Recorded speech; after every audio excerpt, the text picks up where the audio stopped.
Hello and welcome to Cody and Corbin Have a Podcast, a show where two former roommates And they were roommates. talk about a new movie every week. This week on the show, we're talking about Annihilation. Can you describe its form? No. Start from the beginning. What do you think I do when you're away? You think I'm out in the garden pining, looking up at the sky? Why aren't you here? I gotta leave a day early.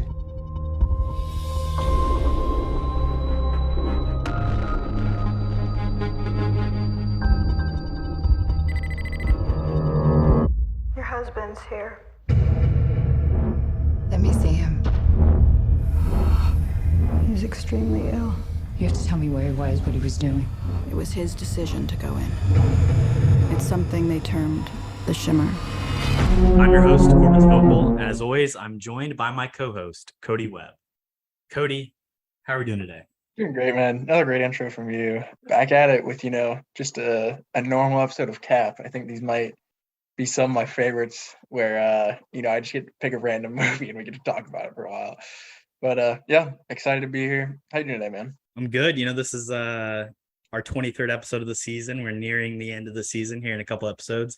This is basically our final individual regular episode before we move on to new categories next season. So I think you picked a good one for it. And it's actually really funny because, listen, we did the streaming rec episode last week. And when we got to Paramount Plus, we kind of talked about how there's nothing good on there and we couldn't find movies. And you ended up suggesting, you tried to suggest Star Trek, which was not on there. Yeah. And then you suggested Mean Girls, which the problem with when you record something like that on, say, June 30th, and then the next day is July 1st, where a lot of streaming things turn over.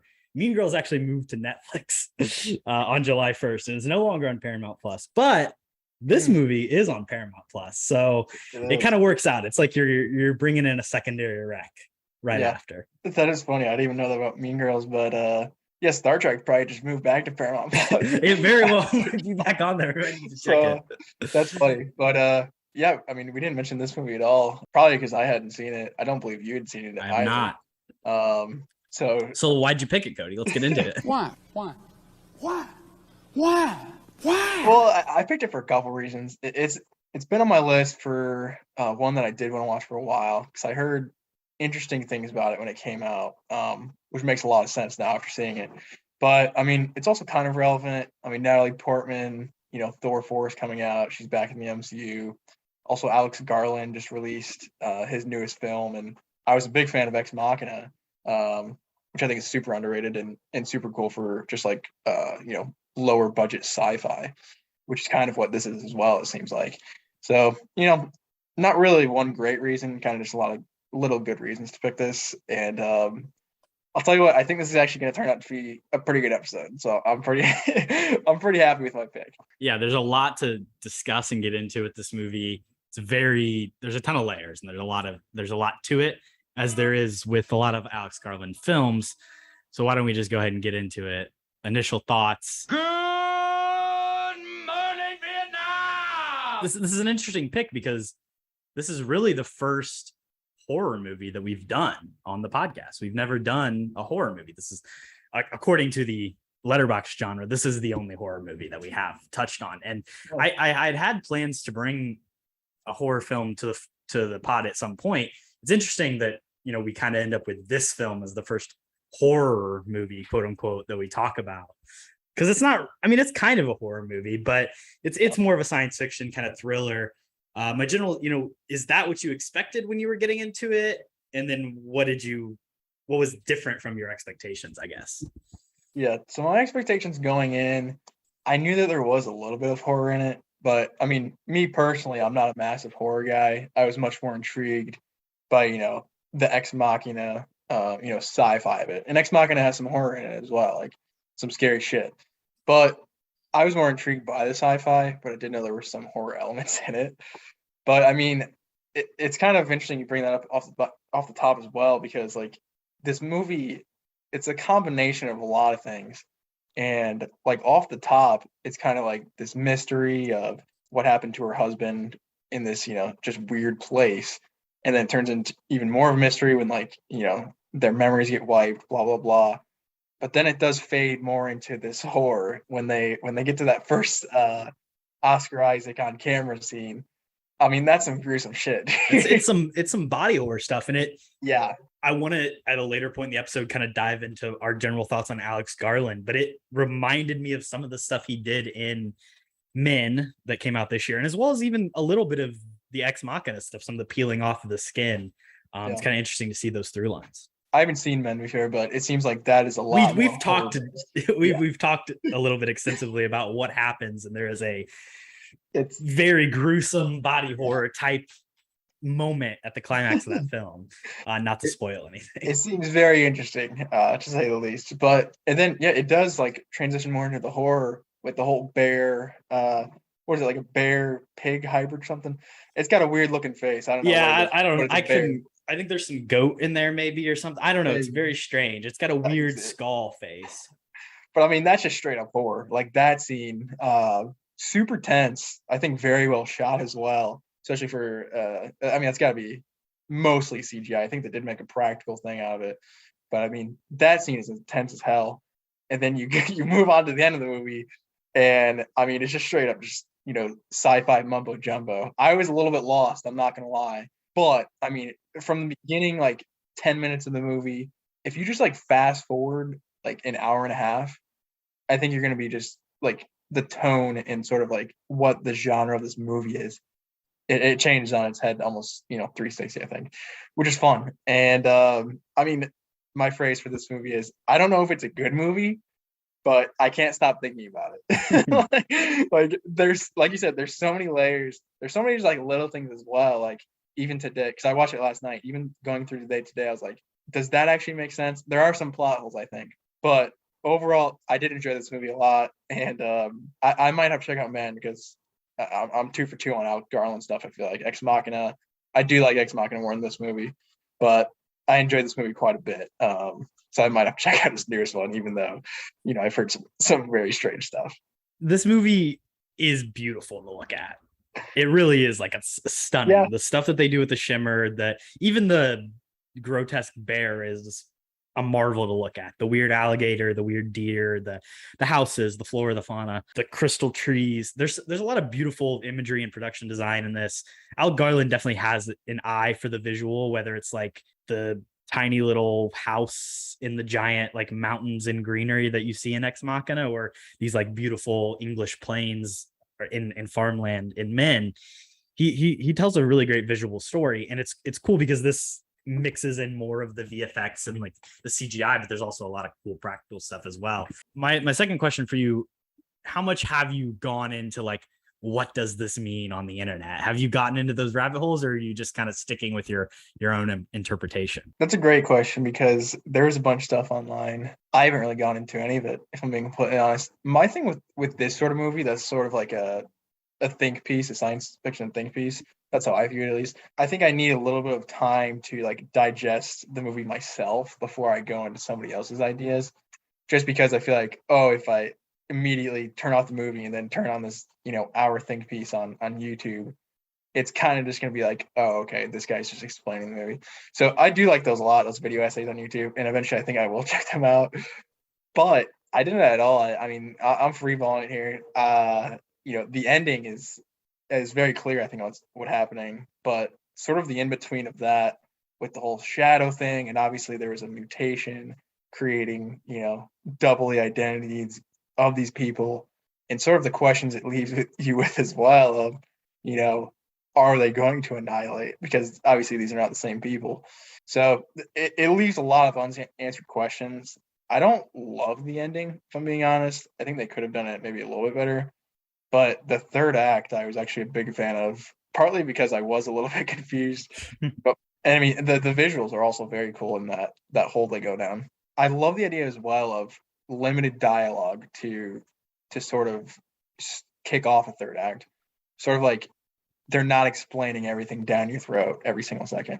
I really like that. I'm sure I'm missing a lot of stuff here. And did you go down the rabbit hole yet? I think you just finished this movie, did you? I finished it about an hour or two ago, so I had time to kind of look at a couple things. I watched a short little video, Uh-huh. and just less even like what does this mean, but just like I like to see the little details that get pointed out. And I mean, you said you've been thinking about them all day, but I have some that I'll discuss later on of just like these things that continuously get mirrored and just some of those ideas.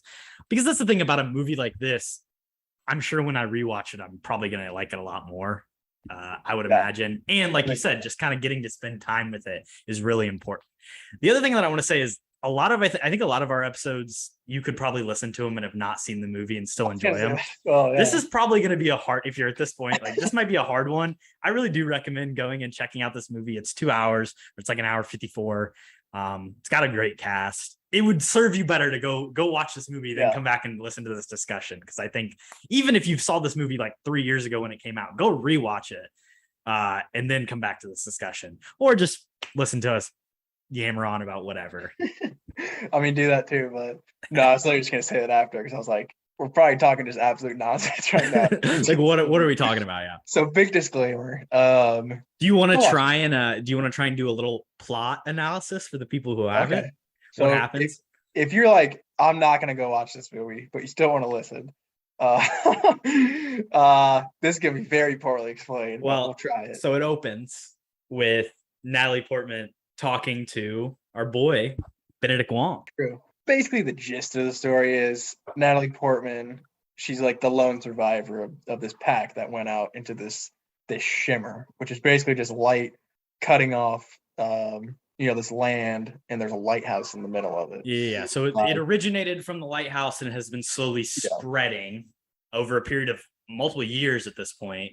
Yeah. And the government. And the goal of the mission basically is to figure out why, what's going on, why is it expanding? Like, what's happening? They have no idea.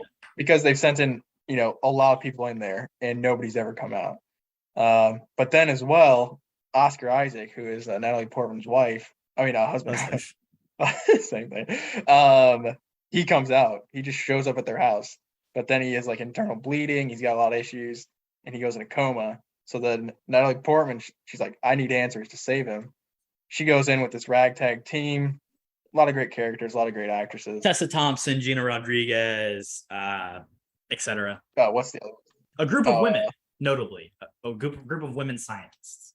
Jennifer Jason Leigh. Jennifer Jason Leigh, there it is. That's the other. There's one more too, but she's less consequential. She's like Swedish. Yeah. But We don't anyway, they go in there. There's some weird animals. They get attacked, and then they get picked off one by one, pretty much. And then Natalie Portman finally makes it to the lighthouse. I'm just skipping through like half the movie at this point, anyways. But they encounter a lot of weird things along the way, along their journey. That is also true. Yeah, I'm sure we'll get into those as well. But she gets to the lighthouse, and basically there's a whole there's a camera. Yeah, so there's a camera. She watches the camera. It turns out Oscar Isaac just blew himself up, but then there's another Oscar Isaac that's there.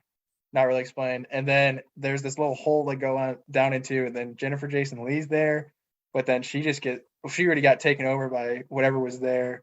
She turns into this wormhole effect thing. She says the title of the movie.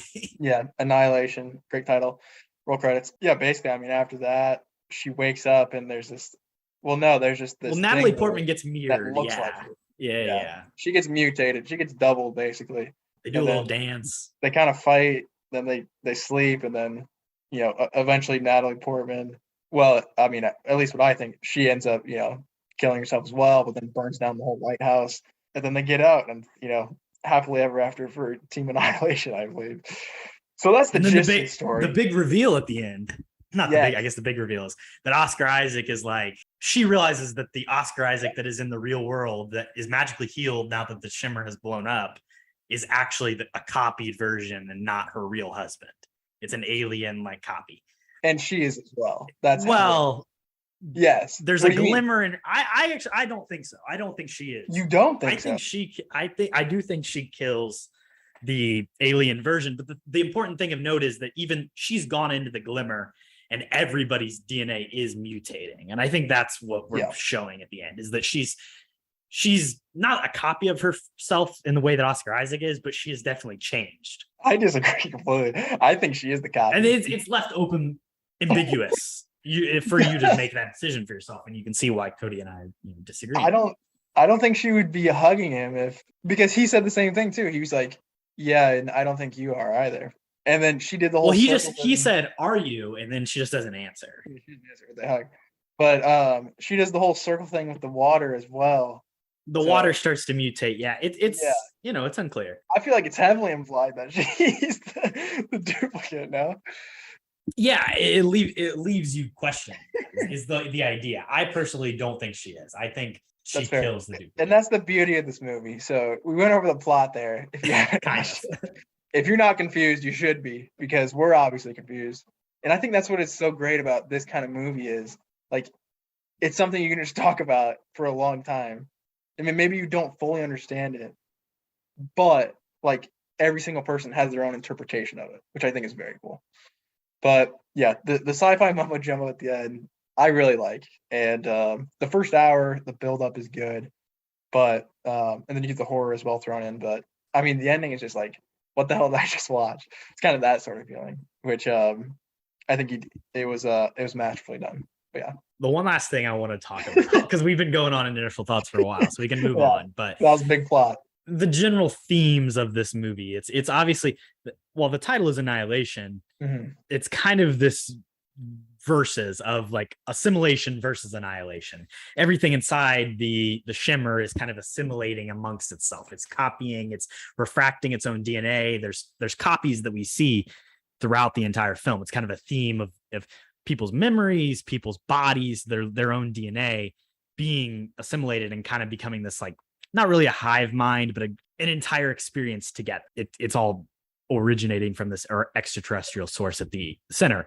I think the other thing is that humans, I mean, it talks about in the movie, all humans self-destruct is what Jennifer Jason Leigh's character says. She's like, not everybody commits suicide. Very few people commit suicide, but humans at the end of the day always lead to their own destruction, whether it's through smoking and drinking, or in Natalie Portman's case, cheating on her husband, or everyone has these like internal struggles that lead to their own demise at the end, their annihilation. And that's kind of like the human condition, or like the idea of what humans do as we annihilate. And it's kind of that human annihilation coming in against the assimilation, or the expansion and the refraction that the aliens have. And then in the end, personally, I believe that the human annihilation is what wins out. And that's why I don't think Natalie Portman comes out as a copy. I think she destroys everything. And there's this idea, she literally self-destructs herself. The alien copy is literally just copying her. It's not capable of like higher thought, or even capable of self-destructing on its own. It needs Natalie Portman, the human character, to literally mirror itself, pull the trigger on the grenade of her own life to kill herself, as you say, to annihilate, for things to even be destroyed. And without the human factor, that would never happen. And I think this glimmer would expand and take over probably plenty of worlds, but humans annihilate. Yeah. What do you think of that interpretation? I like the themes a lot. I do agree with that, but again, I do disagree with your take. I don't know, man. I mean, I think it's super like poetic that when she's killing the copy or whatever, it turns into her face. I think that's telling of that is Natalie Portman, and it's sort of the same situation that I think Oscar Isaac found himself in as well. So I think like their two stories played out the exact same. But no, the tones you're hitting on as well, I think is very well said. Because this is about just like human struggle in general. I think every single person who's going in, all these women have their own issues. The psychologist has cancer. That's what they say as well. They say they're not going to go in here if you have a perfect life. Like everybody has their issues, but I mean, in the end, it doesn't matter generally, because you're getting annihilated either way. I guess it's just interesting because like Tessa Thompson's character kind of chooses assimilation. She just goes off into the world, and that's like what she chooses to do. Whereas Natalie Portman, I guess, makes that distinction for herself at the end. Let's move on to roll credits. Roll credits. So I guess we've been chirping on it for a while, but Annihilation is the title of the movie. That's why I kind of lean in that favor of the outcome. It doesn't get said until an hour and 32 minutes into the movie. What do you think about that moment when Jennifer Jason Leigh's character says Annihilation? I think it's cool. I think it's perfectly placed, honestly. If you leave it till the end of the movie to say the title and like a cool speech like that, I'm a fan. But I do have a question. I mean, obviously one of the main themes is annihilation, but I feel like for the ending of the movie, like what does that sort of mean for everything? Like, because what I view it as is almost like these two are starting off the annihilation of the human planet. I feel like these two, copies are end up like gonna take over. I For don't know. different reasons, The almost. Yeah. Shimmer's destroyed, which is a good point from you. So maybe that is Natalie Portman, but I don't know. I The think Shimmer's destroyed, yet she is something's different about her, right? So there's something remains. And obviously we still have Oscar Isaac as well. So there's some on our planet, there is some sort of extraterrestrial life. but I feel like it's sort of a feeling of maybe these are like maybe they're surviving more than annihilating. And that's why I think the title's interesting because let's just say in theory like Natalie Portman is the copy or whatever. These two have like the perfect situation to basically, get out of this and probably reproduce pretty easily because they are already married like before they copied. So I think it's more of an idea of, they maybe had the option of annihilation just from the Shimmer itself, but then they left this in as well, sort of like, oh, if we can, trap a couple people in this lighthouse and then copy them, maybe that would be an easier way to survive for us rather than, just taking over the entire planet. So I mean, the title again, you can take it a lot of different ways. Obviously, one of the main themes is annihilation, but sort of from my perspective, it kind of feels like maybe it doesn't fit the ending the way I see it. But again, I mean, we disagree on the ending anyways, but I think it's a good title. I'm a fan. In that third act, that moment leading up to that point, there's that score note that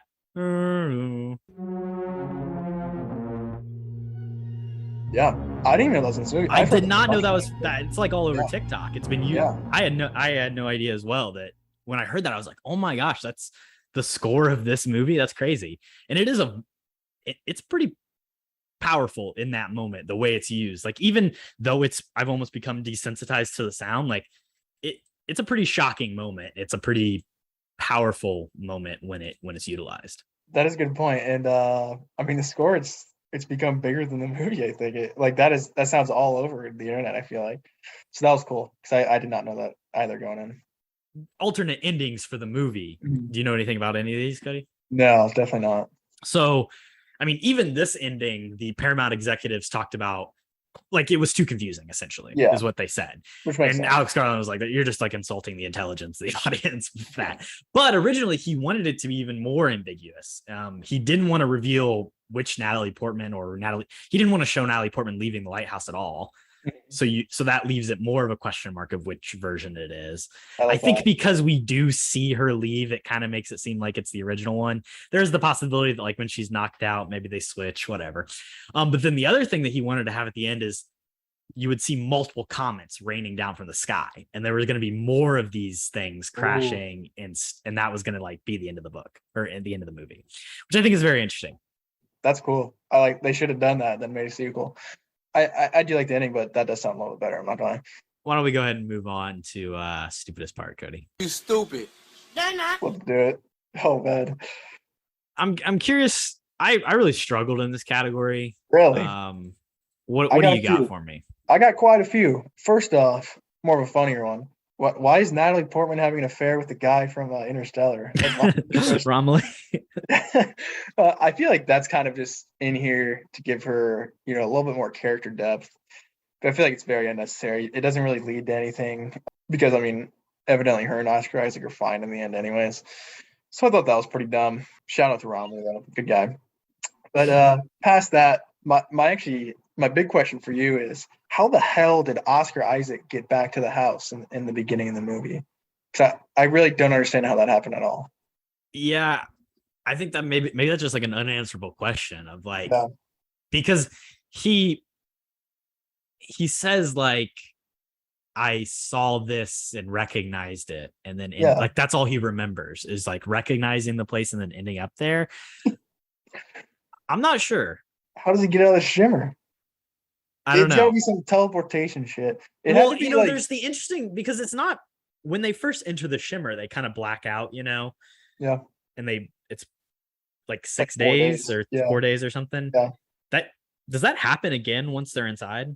Once they're inside what, the shimmer? Yeah, No. like I think yeah. it's just the start. Yeah. So maybe he's like he decides to leave, and then like as he's leaving, he blacks out, and like he just ends up at the house. Maybe that's the Interesting. solution. I'm not I have sure. another theory I just came off the top of my head here. Okay, so what if, what if these beings were like, okay, we got one down, we need one more, and we have Oscar Isaac. Let's just go get his wife. So they just like beam this guy into their house. Sort of science fiction stuff there. I don't fucking know. That's If you take. I mean, because you're kind of going in more of like the not diabolical, but like the evil alien kind of thing. Like they're here to take over. I think that's the primary course of like where we disagree about this film, because I don't see these extraterrestrial creatures as malignant necessarily. Okay. Well, that's funny because I have another question sort of bouncing off that. So, I mean, in this place, it is making them crazy. I mean, these people are losing it. They're hearing voices out of these animals, mouths of their dead friends. They're seeing double. Well, is that making them crazy, or is that actually happening? I would argue that that's just a scientific thing. That bear can talk with that lady's voice. I don't think so, because everything else that happens in the movie, but that's too far. That's probably pushing it. I think it is too far. But because they also do the thing where it's like when she gets dragged away the first time, they're like, oh, I didn't even see the bear there or whatever.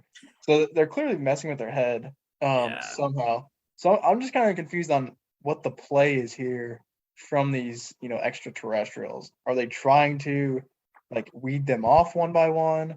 Are they just there and this is their environment that they bring with them? Because they killed them all off, but they ended up like needing, Oscar Isaac, Natalie Portman, and Jennifer Jason Leigh. It seems like they needed all three of those pretty exclusively. Like they really needed them to further their story here. So I'm kind of confused on why they would. I mean, obviously, if it's just their environment doing this mutation thing, that makes sense. But I mean, if they're creating this, they have to know that nobody's really going to be able to get through here like super easily. So I'm kind of confused on that as well. I mean, I think the thing is with even when the characters that are like actually killed, like I don't think Tessa Thompson's character is killed. The characters actually die, like the lady that's eaten by the bear. Well, they're both the ladies eaten by the bears. They still like are becoming a part of the terrarium or the shimmer, like in a way, because I mean, you see that with the lady's voice. I personally interpret that as like the bear is like her DNA and her presence has been like copied and refracted, and then it's the bear has like picked it up and mutated. Nah, that's cap. That's where I think that comes in. So this bear has mutated that much when it kills someone, it takes over their voice. Yeah, I mean that's kind of what they say too. They're like, this place is taking over, like but they're going final crazy. moment of your fear is like, yeah, I mean, yeah, maybe you could say that they're going crazy. I mean, I think that is a fine reading of it. They have like too much blood going to their head because their blood's doubling every minute almost. So yeah, I don't know. That one, I did not think that at all, but that's an interesting take. That's pretty much my dumb parts, though. Mostly just confusion more than dumb. Do you have any you wanted to shout out? I got the main thing is just like, why did they just keep sending people in and expect? Yeah. It's like, I get that. I guess they didn't really have a lot of options, but it's that insanity thing where it's like you're doing the same thing over and over and then expecting different results. I mean, the only difference is instead of soldiers, they send in scientists at the end, which like I guess that turns out better for them. But they're just, it's been like years and they just keep sending people in with no. I mean, Oscar Isaac was the first person to ever come out. Yeah. And I think that's sort of that's the thing I like about Jennifer Jason Leigh's character, because she sent all these people in. That's what she said. And evidently she's sick as well, but whatever. But I think it's sort of like closure for her because she knows that she sent all these people to their deaths. She's like, all right, I'm going in. If I don't figure it out, I don't figure it out. But I'm not sending anybody else in at this point. But then she doesn't bring along like, 4 innocent scientists. So I don't know. I think this movie looks really good. I think the alligator looks bad. in comparison to everything else. I think the Okay. bear looks really scary. I think the Yeah. lighting helps and the way the movie and the way it's kind of just shot and put together. But because the alligator is in like bright sunlight chasing them down, completely CG, like wobbling, and it's like gigantic, it doesn't look great. So that's the stupidest part for you. That's a complaint. That's fair. I think the deer look pretty dumb as well. I'm not gonna lie. Yeah. But the lighting, like you said, for the bear, I think really helps. Yeah. But yeah, the alligator, it doesn't look great, like just dead sitting there either. It kind of looks pretty fake.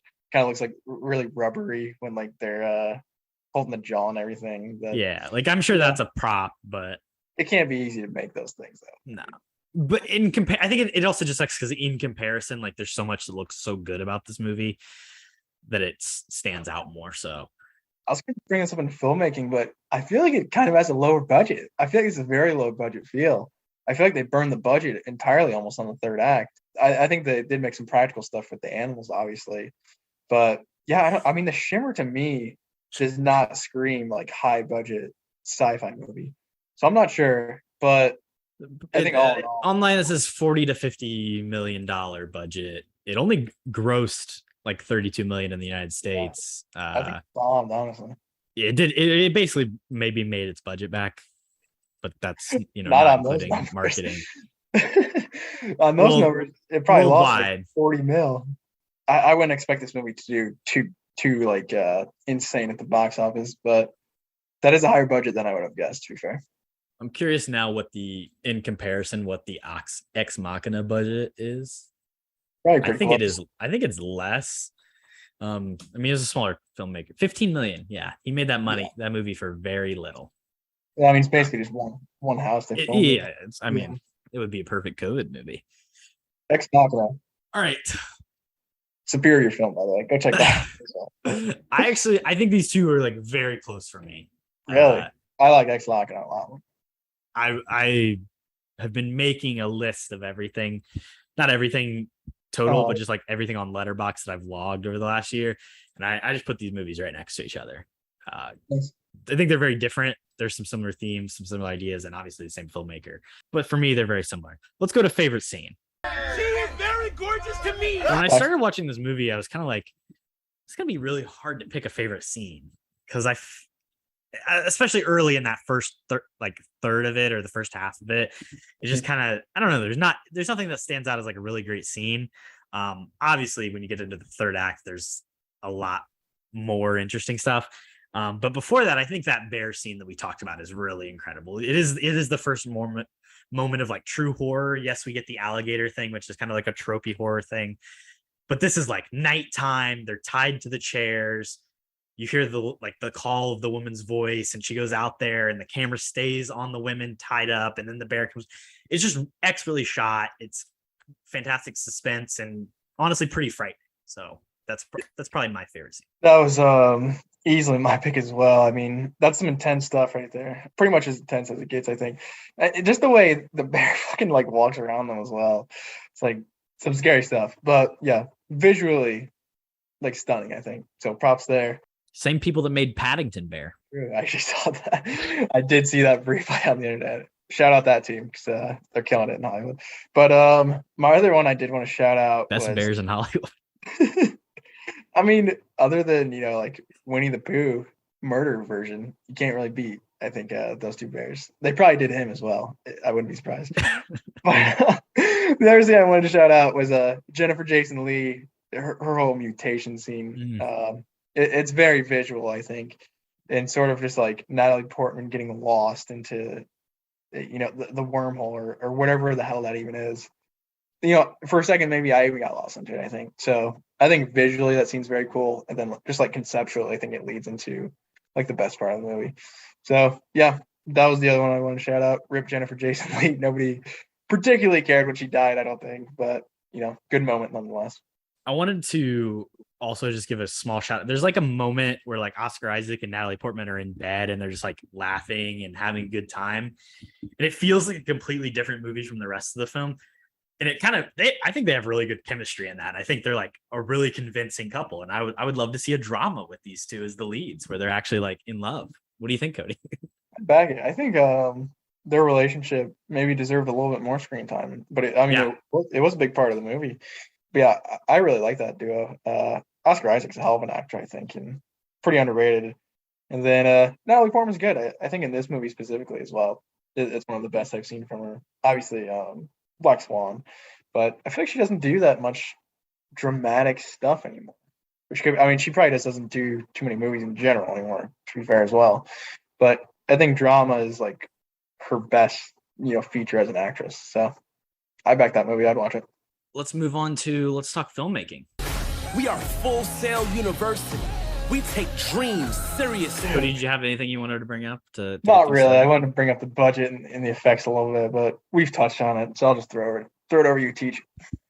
Well, I guess I just wanted to ask, like, when you think of Alex Garland, what comes to mind for you as a filmmaker? I mean, based off the movies I've seen, it's got to be sci-fi, but I mean, also like, I think very good visual effects as well. That's definitely something that comes to my mind. Yes, something you probably don't know this about him, but he actually started as a novelist and then transitioned into, first it was his books, and one of his books was adapted by Danny Boyle into a movie, and then he wrote 28 Days Later for Danny Boyle, and then he started directing his own films. But there's not a lot of writers that have become directors. There's people like Michael Crichton, but it's interesting because he's really transitioned almost completely from a writer. Like, he hasn't written a book in 20 years, I think, or at least hadn't had like a major book in 20 years.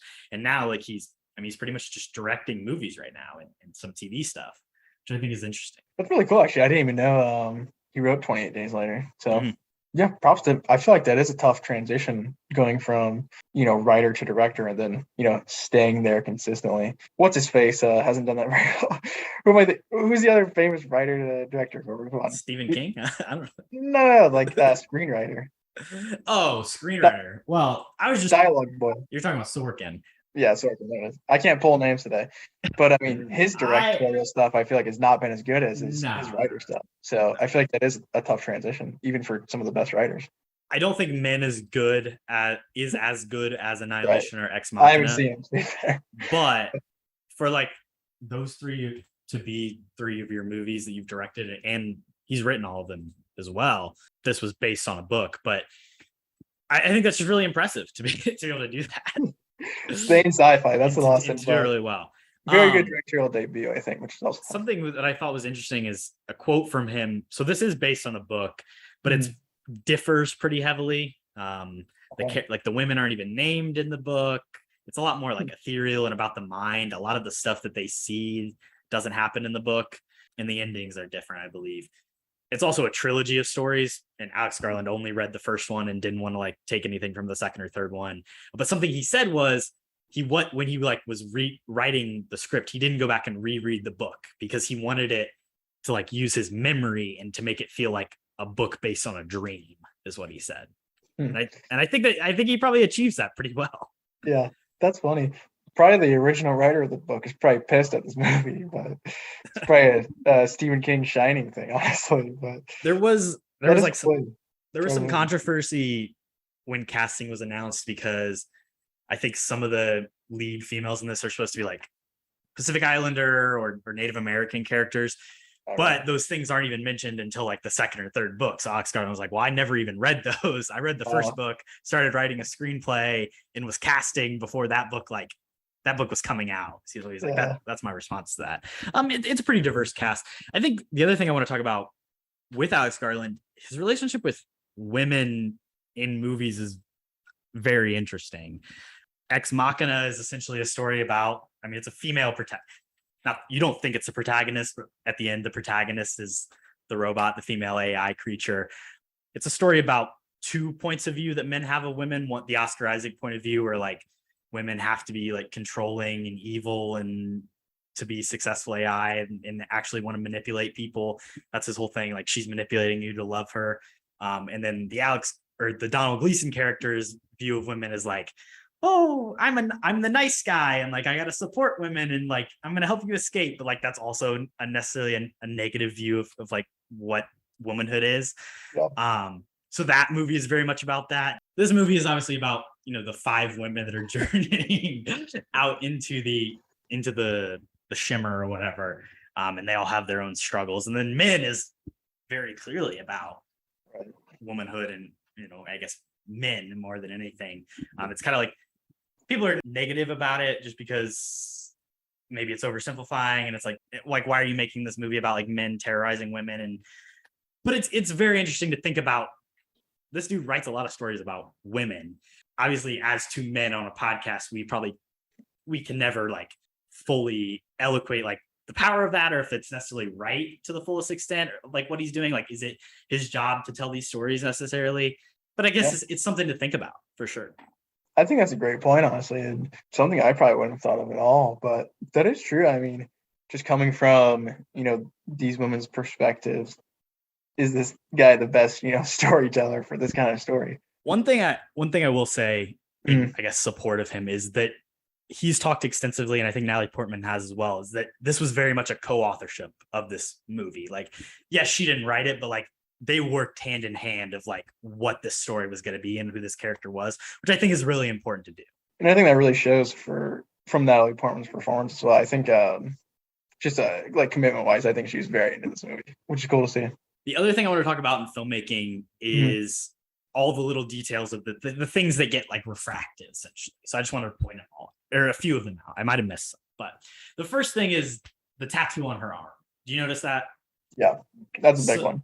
So first, at the end of the movie, when she wakes up, she has this tattoo on her arm. I might have a trivia question about it, so I won't say what it is. Oh, I know what it is. But it's also on the other girl, Anya, earlier in the film, and then even before that, it's on the body of the dead soldier. So it's like the world is refracting and copying itself, and their bodies are changing, which is really cool to see.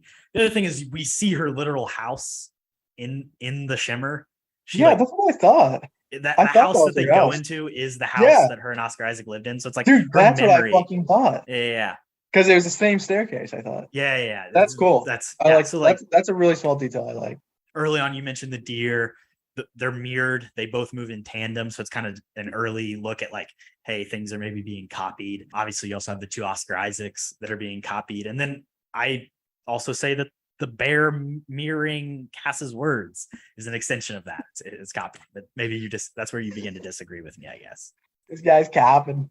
And I'm sure there's many other things, but those are just... That is, I mean, with the whole copy thing, like, it seems all of the other copies sort of move in this tandem.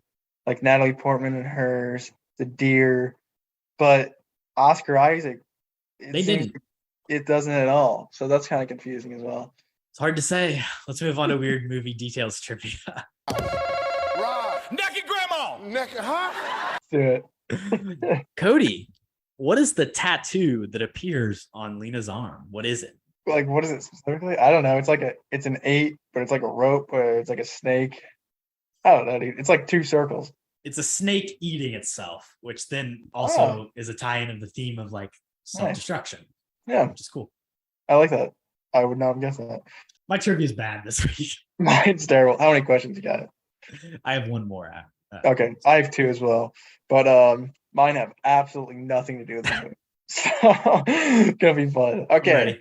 So in honor of Jennifer Jason Leigh, I'm not sure if you're aware of this, but she has been in other productions. No way. One of them, one of my favorites of hers, in Batman v Superman. I didn't know she was.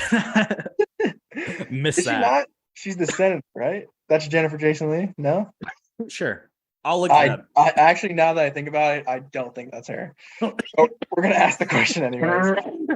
In Batman v Superman, what is written on maybe not Jennifer Jason Leigh's glass before her death / bombing at the courthouse? Isn't it Scoot McNairy that blows him up? Sure. I think it is Scoot. I have no idea. Like something about gods or isn't there like a reference to like pee or something? Yeah, it's actually piss in the jar, but I want to know what's written on the outside of it. It's obviously it's something that Jesse Eisenberg says to her, right? But I don't. Well, I don't like that movie. I don't either, but she said it to him early in the movie. It's Granny's peach tea. It just got a bunch of piss in it. She's like, "What the fuck is that?" And then the whole thing just goes up in flames. So But that is Jennifer Jason Leigh, right, in that movie? It's June Finch, and she's played by It's Holly Hunter. God damn it. All right, well, they look alike, but maybe you that's can throw her in for the recast. that's the Old white women. They all let's look the hear same. let's hear your second trivia. That's the though. This is so easy, but I think it's fun to talk about. I always do this question. How many MCU actors are in this movie? And what Okay. and what are Yeah, I they was looking in? at this as well, and this does lead into my second question a little bit. Let me pull up the cast because there was a Well, pretty that's long just cheating. Off Okay. the top, Oh, bro. okay. We got Benedict Wong, who's in Doctor Strange, obviously. GOAT. Tessa Thompson is in Thor Ragnarok and Thor 4. Oscar Isaac, Moon Knight, if you want to count X-Men as well. You throw him in there. Into the Spider-Verse too. True. Spider-Man 2099 is going to be in the sequel. And obviously Natalie Portman's in Thor 4. I believe that's all of them. Unless Jennifer Jason Leigh's in. Well, she's not in Batman v Superman, but I don't think she's in the MCU either. So I'm pretty sure that's everybody. It's the guy from Interstellar. Is the guy from Interstellar in the MCU? He probably is somewhere. No, there's Probably like it's just those four. the Incredible Hulk. You got them all. You can't convince me that the guy from Interstellar is not in the Incredible Hulk. So, I don't think he is. anyways, Funnily So- enough, you're gonna ask me a question about Annihilation, the comic run, aren't you? my question is about X-Men Apocalypse, which is a hell of a movie. I don't know if you know this, but it stars Oscar Isaac. And I've some seen great it, makeup. But yeah, this has nothing to do with anything. But I'm gonna list off some characters from the X-Men universe, and you're gonna have to tell me which one of them was not in Oscar Isaac's Four Horsemen of the Apocalypse. You ready? Did you see that movie? Yeah. Okay. Who wasn't in Oscar Isaac's Four Horsemen? We got Archangel. We got Magneto. We got Psylocke. We got Storm. We have Cyclops. And lastly, Jean Grey. So two of those don't belong. Yeah, I was like, you named 6 people. I'm trying to Psylocke. Okay, yeah. I did look up what Psylocke was. This guy. Yeah. Okay, I know Storm is one of them. Okay. I believe Psylocke is as well. I don't think Magneto is. Actually, I'm gonna go Magneto because I think that movie's so bad. But everybody turns on each, like at different points in the movie, like everybody's working for somebody else. What are the other options besides Magneto, Psylocke, and We got Archangel, Cyclops, Jean Grey, and then Magneto, Storm, Psylocke. I actually don't know of those other 3, which one I would say. Jean Grey, I don't think she's a bad. I mean, it's not. You said Cyclops is one of them. Yeah, Cyclops is also an option. Cyclops is. It's not Cyclops. Okay. Actually, not- it might be. Fuck, I don't know. I'm gonna say the first one. I'm gonna say Jean Grey and Cyclops. Okay, This ain't Dark Phoenix. that's actually correct. What the hell? They're good guys. After all that, you get it right. All right. Well, good job on trivia this week. I don't know how they pulled that out, but 2 for 2. Sammy Heyman, who plays Mayor, is in Wonder Woman. There we go. We found it. Jennifer Jason Leigh couldn't bring us there, but Mayor. I don't even know what character that is. Is it just like one of the random It's one of the Oscar lowest Isaac people? build people in the movie. Oh, okay. It's probably like one of the people who was there with Oscar Isaac that had like Yeah. It was a guy. It was one of the guys. It was one of his. It might have been the the guy dude getting cut open. they cut him open. Tough scene, bro. So that he's should in be. Wonder Woman apparently, but otherwise, no. Dude, we didn't even talk about that at all. What's up with the snakes going around in that guy? What is that? It's just his intestines, bro. It was a trick of the light. I personally That's believe alien. it was. I believe That's it was a fucking trick alien. of the light. That scene, I was like blocking my hand, like with the screen. You know how you do that when like there's a gross scene, and then they're all like, "What's that inside of him?" And I move it, and I'm like, "Dude, what am I watching right now?" Like that scene is trippy as hell. That's trippier than I think even the third act. I actually don't think I want to watch that scene again out of everything. See, that's like what Min is for like. There's like a 10-minute sequence. Really? Maybe it's like a 5-minute sequence where it's like that gross for. It probably feels like 10 minutes, but Yeah. yeah, tough. let's take a quick commercial break, and then we'll be right back. And we're back with Who Can Act. Wow. You might disagree with me here, but I actually think the cast overall is very strong. I think everyone does a good job. And it's actually it's a small cast, but it is pretty recognizable. Like we've kind of mentioned throughout, you have Jane the Virgin, Gina Rodriguez, you have Tessa Thompson, who's obviously in Thor, but also in Creed and Sorry to Bother You, and Benedict Wong, who is in a ton of different movies. Yeah. And then obviously like Oscar Isaac, who's a huge star as well. For a small cast, it is a pretty well-built cast of side characters. And I think everyone does a pretty good job.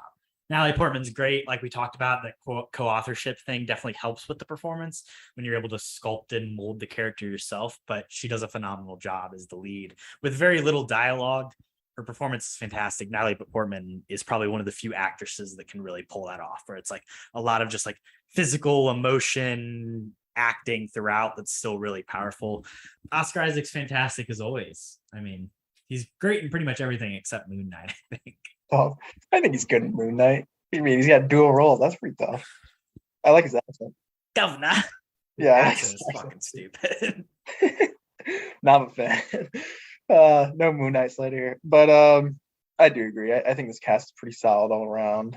I will nitpick a couple people, but off the top, I did want to shout out Oscar Isaac as well. I think for his short screen time, he is still pretty dang good in this movie. It's a very reserved. Yeah, but I think he is very good. And then as well, I wanted to shout out the Swede. Her name is Tuva Novotny.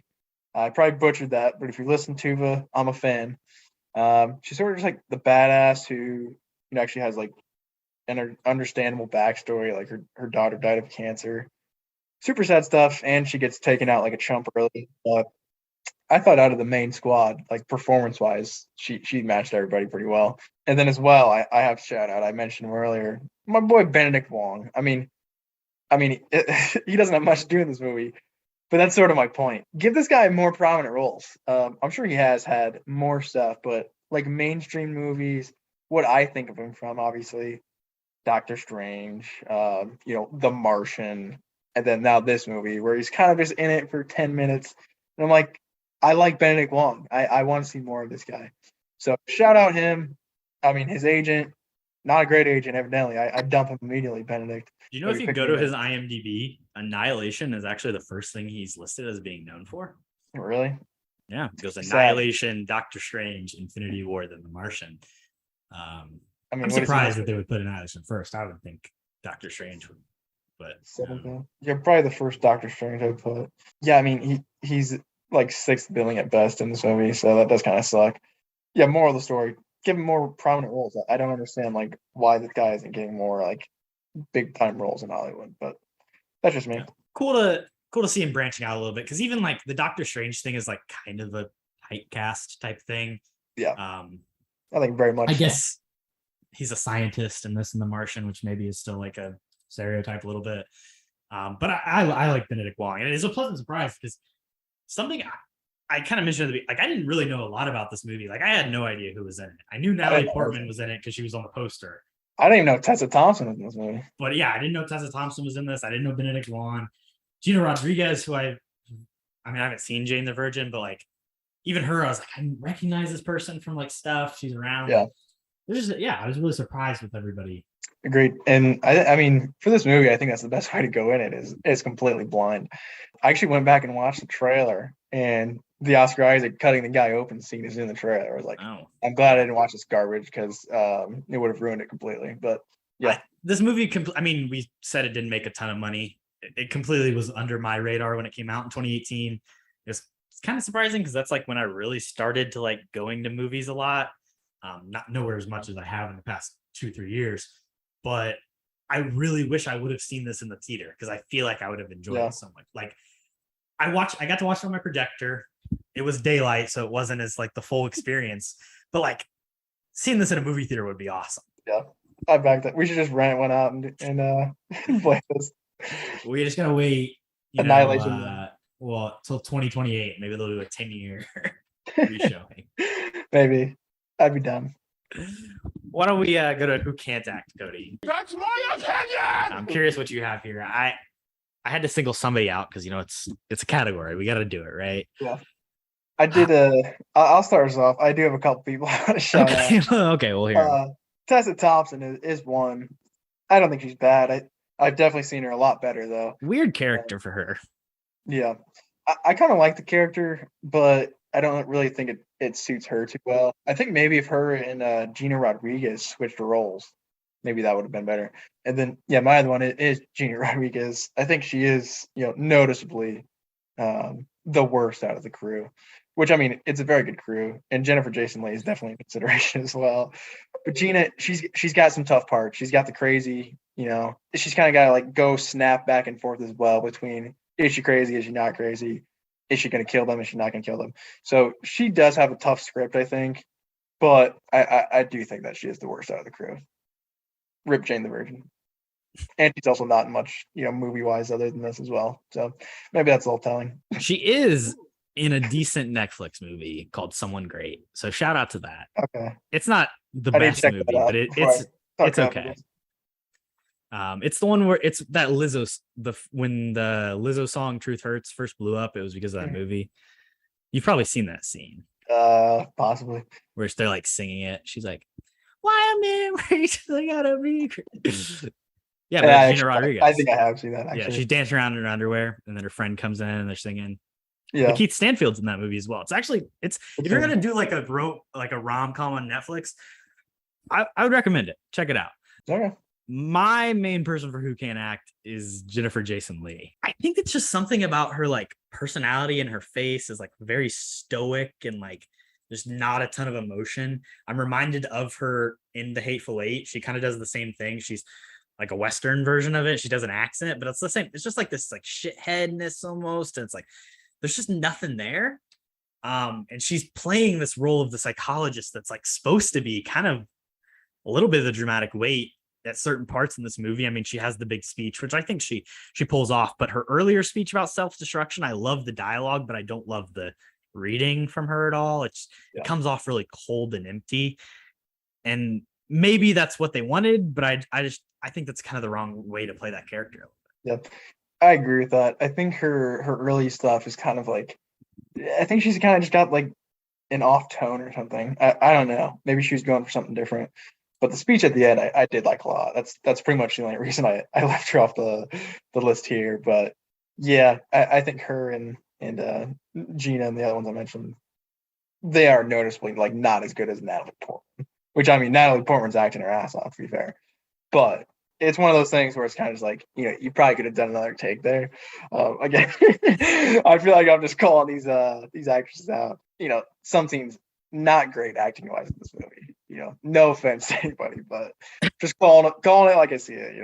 Well, you gotta. I mean, hey, it's our job as podcasters to call people out, right? I don't know why we're not acting. Like 100 episodes for me to feel bad about calling out actors and actresses, but the time we might need to have a discussion later. But I think maybe these categories are going to be going away next season. Let's move on to the recast. You're fired. You're fired. You're fired. You're fired. Which is always my favorite category, and it's never going to leave us. We're never getting rid of the recast. I back that.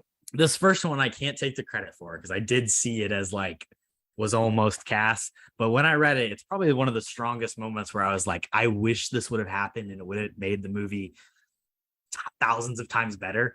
Mm-hmm. And it's Frances McDormand for the Jennifer Jason Leigh role. Yeah, that's good.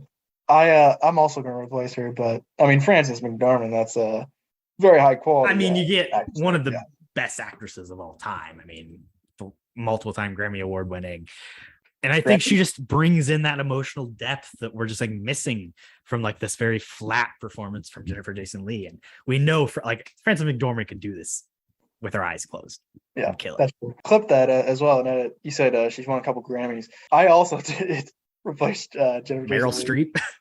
You're fucking goddamn right. I thought about it for a replaced her second. with the actual GOAT, Meryl fucking Streep, dude. I'll tell you what. Best actresses of all time. I mean, multiple time Grammy Award winning. You could go Frances McDormand, but you might as well just call the big guns. I think Meryl Streep was born for this role, and I'm kind of disappointed she's not in this movie. Anywho, I do have another one. Also, off the top, I thought you were going to say something about Dave Bautista, just to spite me. But My second one, I'm getting rid of Gina Rodriguez because I was trashing her so hard. I actually want to throw in an Eternals actor, Gemma Chan, who I was a big fan of. And yeah, I mean, I think I said this during our well, we never did an Eternals review whenever we were talking about the Eternals before, but I want to see Gemma Chan in a lot more stuff. I think she's very good in that movie, and I think she'd mix in with the cast perfectly here. So I wanted to throw in another MCU actor as well because might as well. You got like 10 of them already. I had this random thought mid episode for another potential recasting for the psychologist character, and it was Patricia Arquette. And follow me here, purely because of her performance in the classic movie Holes. I think if you take the role of Kissing Kate Barlow and translate that into the role of the psychologist, I think there's something there, Cody. You're laughing, and I'm kind of laughing about it, but I'm serious. Not bad. I think there's an energy there that could be transferred. Because she has to play kind of two different characters. There's a little bit, there's an emotional, sweet depth to it, but then she's also kind of a badass as well, which I think is what Jennifer Jason Leigh probably has over like maybe Frances McDormand a little bit. She's a little bit harder. Patricia Arquette. I mean, we've seen Holes. Yeah, it is a good pick until you started, citing Holes. That's the reason why. But I like Patricia Arquette. Yeah, I'd throw her in. Why not? If we want to say maybe let's not shoot for as high as Frances McDormand or Meryl Streep. It's hard to get those people. Patricia Arquette might be more achievable. I bag it. She's a great actress, but realistically, not Meryl Streep. Yeah, come on. Nice try. My last, I have one more. This is a more serious one. I didn't maybe point out a specific person. Look, I just think Lupita Nyong'o in this group of women would be really great. I think it's kind of like a role that she's kind of been missing because she's done great Oscar work, but she hasn't done like a good, other than I guess Us, like she hasn't done a good like genre film necessarily. Like she's been in some kind of like bad action type movies, and I would love to see her do something more in like this weird sci-fi realm genre thing. I think I would probably put her in for the Gina Rodriguez character. I think that one makes the most sense to me. But I'd take her in any of these, put her in the lead, put her anywhere. I mean, she's fantastic. We've raved many a time, but I back that as well. And yeah, the bad action movies. What are you talking about? Black Panther? But no, what was she in? She was in that spy movie that came out. The three something or something. I don't know. I think I do know what you're talking about. Yeah, I'm not gonna pull that. But I do like that. An interesting thought. What if we 355? Yeah, that's what it was. Some weird. I actually haven't seen it, but it didn't get great reviews. I mean, the trailer was okay, but what if 5.4 out of 10 on IMDb? That's all I'll say. That's pretty good. What if we took Gina Rodriguez out, but we put Tessa Thompson in for her character, and then we put Lupita Nyong'o in for Tessa Thompson's character? I think that's good. That's fine. The thing is, you're not set on Tessa Thompson in this role, and I think I disagree. I think it's just because you're basing it on. I mean, have you seen Creed? Yeah. Okay, so you're probably I haven't seen Creed, so I think you're basing it on like the character she plays in Creed, and then like her Thor thing. Yeah. But like, I just don't think she's that Tessa good. Tessa Thompson's a little like this character's supposed to be a little hippie-ish, right? Like she's like one with nature a little bit. Yeah. I think first of all, I think in real life Tessa Thompson's kind of like that. She's got like the weird throuple thing with Taika Waititi and whoever else, and she's kind of she's a little goofy, and like Sorry to Bother You. She kind of plays this weird like. I think you just maybe you gotta open your mind to the hippie Tessa Thompson. Oh, my mind's open to the hippie Tessa Thompson. I don't know. I think Lupita. I think that fits her, shtick a little bit more maybe. And then I think Tessa Thompson, she can do that more crazy. Rita Ora. I think Tessa Thompson, she has that crazy side a little bit to her that I'd like to see maybe more in this movie. Her character's fine. Like, I put her down for worst performance, but I mean, it's Tessa Thompson. She's a pretty good actress. I think I do agree. Like Tessa Thompson doing the holding them at gunpoint, tied to the chairs thing. Yeah, I think that'd be a lot more intense than Gina Rodriguez. All right, let's move on to the rating. You're gonna look at me and you're gonna tell me that I'm wrong? Am I wrong? As always, out of 69, Cody, where do you stick this movie? Yeah, this is a tough one, man. I don't know where to stick this. I feel I'm in the range of like 56 to like 59, somewhere around there.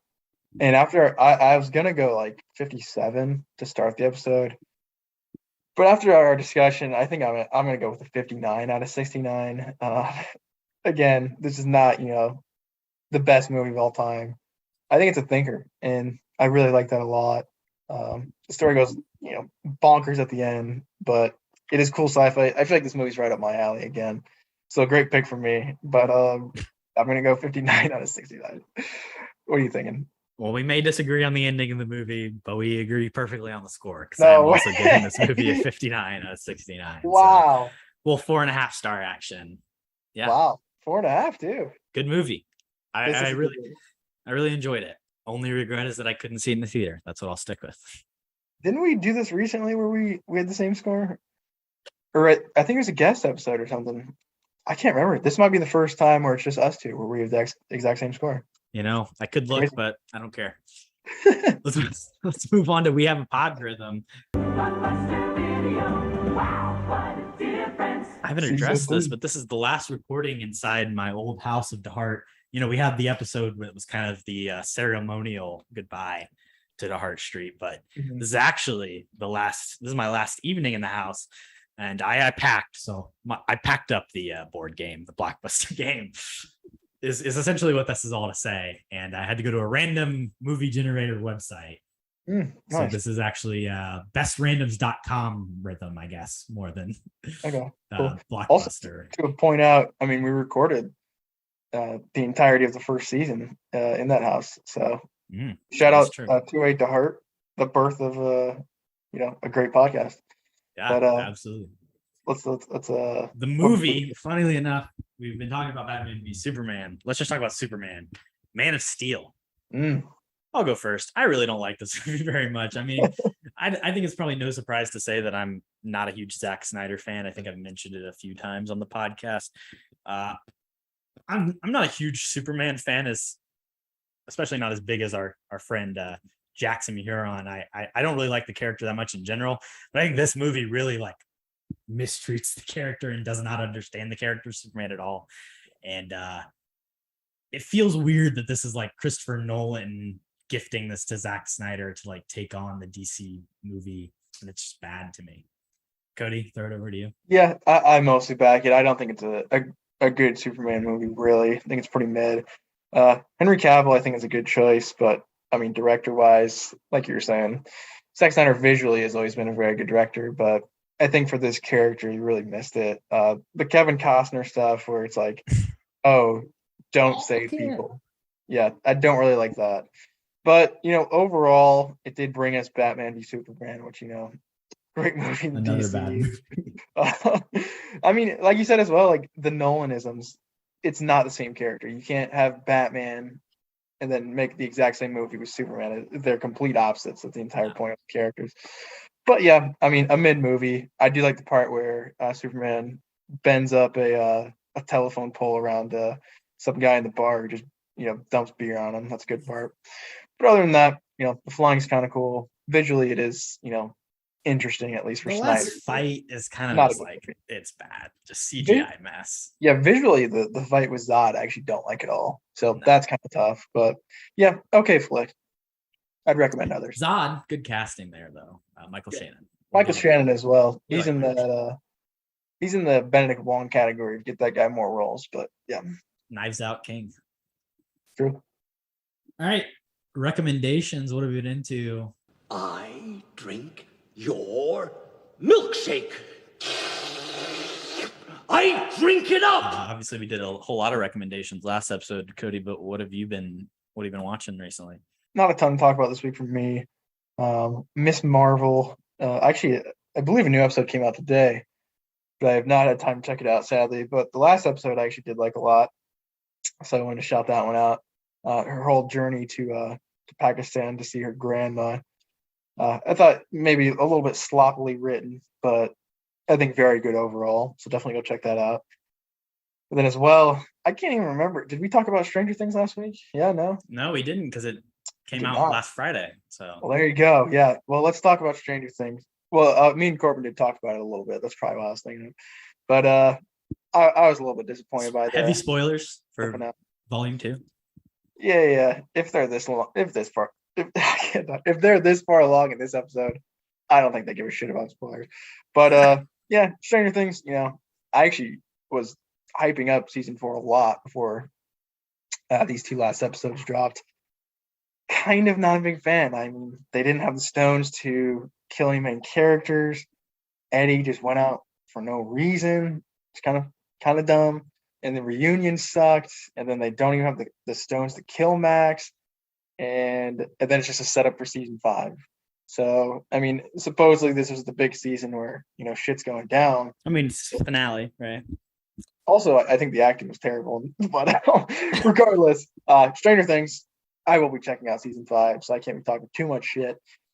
Overall, I do like this season a lot. And I probably still would rank it the second best season of Stranger Things. So shout out to that. Shout out to Duffers for pretty good writing throughout. But, shout out the Duffers for inking a deal with Netflix. Yeah. Today. Little studio production that got going on there. So big shout outs. Upside Down Pictures going to be doing like a they deserve live action Death Note. Yeah. Some Stephen King adaptations. I'm excited to see a what stage play set within the world of Stranger Things. Yeah, I saw that too. But evidently has no returning main characters or something. No, yeah. And then they're also doing some sort of spinoff as well on Netflix. Yeah, interesting stuff. But I mean, overall from the season, I would say pretty good stuff. But I think, and me and Corbin talked about this, I think we agree on the last couple of episodes, correct? I mean, pretty much the acting was not great. I think what they did with Mike's character this whole season was kind of strange, but particularly just like I don't know, you're the heart, Mike. Like, what the fuck are you talking about? No, he's not. This kid's been doing nothing. Like they didn't even. I wish like they were 11 was just there in her mind helping or whatever. The whole 2 days later thing, I've seen plenty of people harp on it. I don't like it either. Yeah. Because it's just like you just left so much unresolved. You're just like, that's just easy writing, really. It's just like, oh, we don't have to deal with it. Let's jump 2 days forward to deal with the messy crap, and then we can have our fun reunions. Just kind of lazy to me. 2.5 hours. It was long, dude. God, that's a long episode. I mean, ridiculous. It was a lot of good like a lot happened, sure. But like I remember being at like 40 minutes. I was like, there's 40 minutes left in this. 20 minutes, there's still 25 minutes. Like, just you got to split it up into 2 episodes at that point. I don't understand the thought process behind that at all, honestly. Like, just make it a 10 episode season. Yeah, doesn't make any sense. But I know they've said that season 5 is going to be shorter than this season, which is like, I hope so. I mean, yes, but like if you're going to tell this big epic story in season 5, like it should match. I don't know. I'm worried.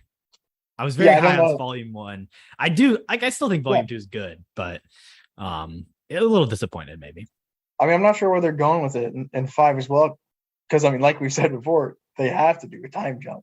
They have to. Right. But I mean, this season ends like on a cliffhanger. So I'm confused, but there's got to be a time jump, because if not, it makes no fucking sense. But yeah. That's all my Rex this week. Not much. Yeah, I watched a few things.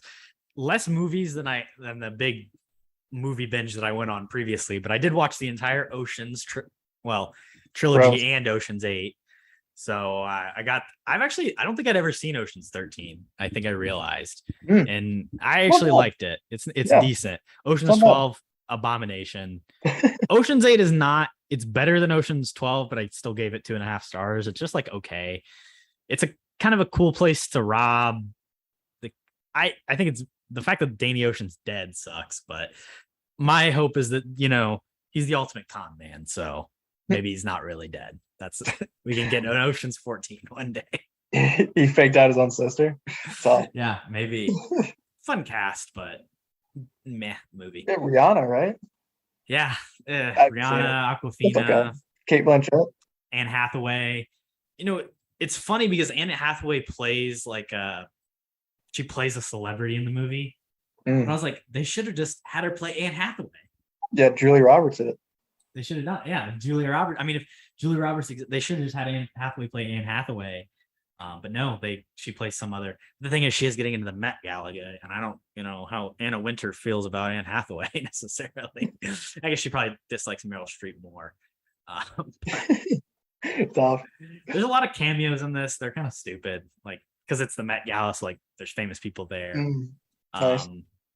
But yeah, James Corden shows up in the last 20 minutes. Of course. Completely uncalled for. One of the better things he's done, and it still is awful. So. Yeah, not a big carpool karaoke yet. That's actually the best thing you've done. I watched the original Halloween for the first time. Pretty decent. Invented the genre slasher a little bit. You've Got Mail with Mina. That was fun. I like that movie. Yeah, I like it a lot. decent. People like to email. What can I say? Yeah. Woody, getting emails from Woody. That's what it was the entire film, pretty much. He's put on the accent heavy. Like he's doing heavy. Yeah. Tom Hanks in that movie. And then the other thing that I want to talk about, the 4th of July was a couple of days ago. So I decided to watch something that was about, true America. And that's The Boys on Amazon Prime. Oh. And I'm through a season and a half of it. And it is pretty good. Wow. It's not like the greatest thing on TV, as some people have proclaimed it. But the one thing that I'd say is like the MCU shows do pale in comparison. Like when you look at like what's good superhero TV could be, it's a little embarrassing when you start like, and I've heard very good things about like stuff like The Watchmen and even Peacemaker a little bit. Like it's a little bit embarrassing what the MCU has been doing. Like the quality is nowhere near as high, but it's pretty fun. You ever watch The Boys, Cody? I've not. That's definitely on my list. I'm a big Carl Urban guy too. Yeah, no, the cast is fun. Jack Quaid is interesting, but the show is very much about like if superheroes were in the real world in modern America and capitalism took over superheroes. Dicks. Yeah, they're all dicks. Basically. Yeah. It's like real. It's like if Superman wasn't raised by the Kents, he was raised by the U.S. government in a lab, and he turns into an asshole. And basically, the boys are like these humans who are they're like vigilantes fighting against superheroes, is what the whole premise is. But the thing that I thought was really interesting, there's like a cool religion aspect to it as well, because like the superheroes are kind of seen as like gods almost, and Zack Snyder gets into that a little bit in Batman v Superman. But I think this is a lot more realistic take on like Southern conservative beliefs mixed in with superheroes and what that would look like in America. And the interesting thing is that the superheroes are contained to America. They're an intrinsically American thing, and they're not other places. Interesting stuff about war profiteering, entertainment industry. There's a lot of great layers to it. So it's fun. I'll have to check it out eventually. Yeah, for sure. Be fun to talk about it with you further. I'm excited. Season 3, I think, finishes this Friday, so kind of perfect time to get into it. I'll tell you what, man. I think this was a pretty fun episode. If you guys did get a little bit lost, understandable, because I was lost. So did we. As well. But I'm pretty proud of this pick. Going ahead of it, I had a lot of stuff I was debating between, but I am happy I went with this film at the end. So good up. Solid recommendation. Go check it out.